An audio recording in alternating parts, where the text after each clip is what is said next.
You're such a slob. I turn around. Francis is shaking his head in disgust. Are you talking to me? I say. He rolls his eyes. No, I was talking to the drinking fountain, he says.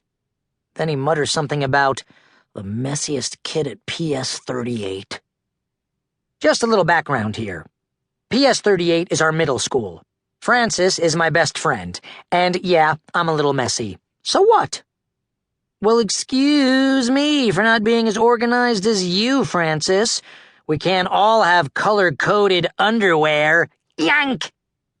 Francis starts to swing his notebook at me, then stops himself. He doesn't want any teachers to catch him clonking me in the head. Around here, assault with a 3-ring binder is worth at least a couple of detentions, and Francis never gets detention. Ever. Hello, Nate. Hi, Mrs. Sirwicki, I say. And hello,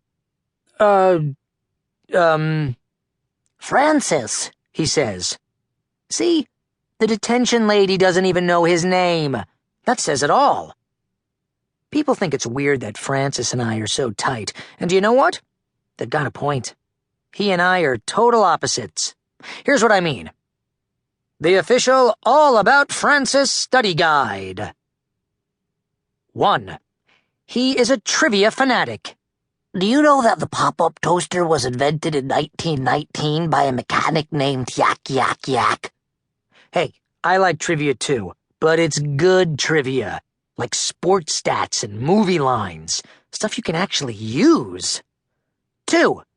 He's a studying machine.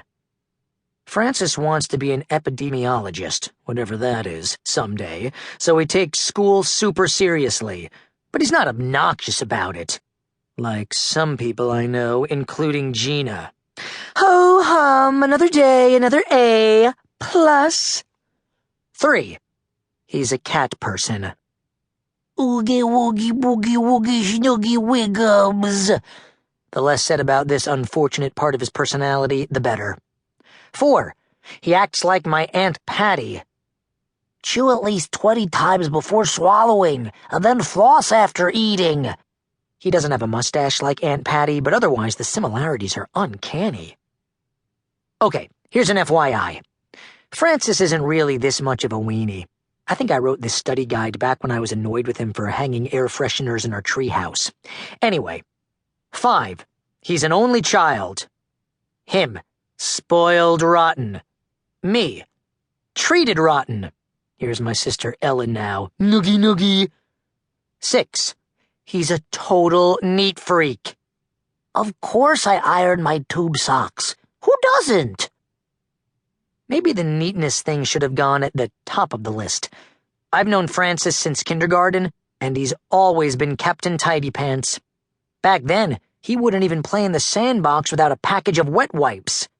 Tsk, look, he says as we walk down the hall. That poster's not straight. Oh, brother. What's the big deal about a crooked poster? I ask him. It looks sloppy, he answers, frowning. It detracts from the hallway's overall feng shui. Feng who? Gesundheit, Teddy says, giving me thwack with his binder. Hilarious, Teddy, I grumble, rubbing the bump on my head. You've still got it, which isn't saying much. Shove. Come on, guys, Francis says. We've got science. Great. Science with Mr. Galvin. Ever sit through a late-night infomercial for one of those useless kitchen appliances? That's what science is like, except you can't change the channel. I'm handing back your homework assignments, people. Nicely done, Gina, Mr. Galvin says. She flashes her usual smirk. Francis, great job, he says next. I look over and Francis holds up his packet so I can see it. An A. No big surprise there. But it's good news just the same, because Francis and I did the homework together, so if he got an A, then obviously I must have. Nate, comes Mr. Galvin's voice. See me at my desk, please. Huh? See me at my desk? Where's my nicely done? Where's my great job? Let's discuss your homework, shall we? Okay, I say a little nervously.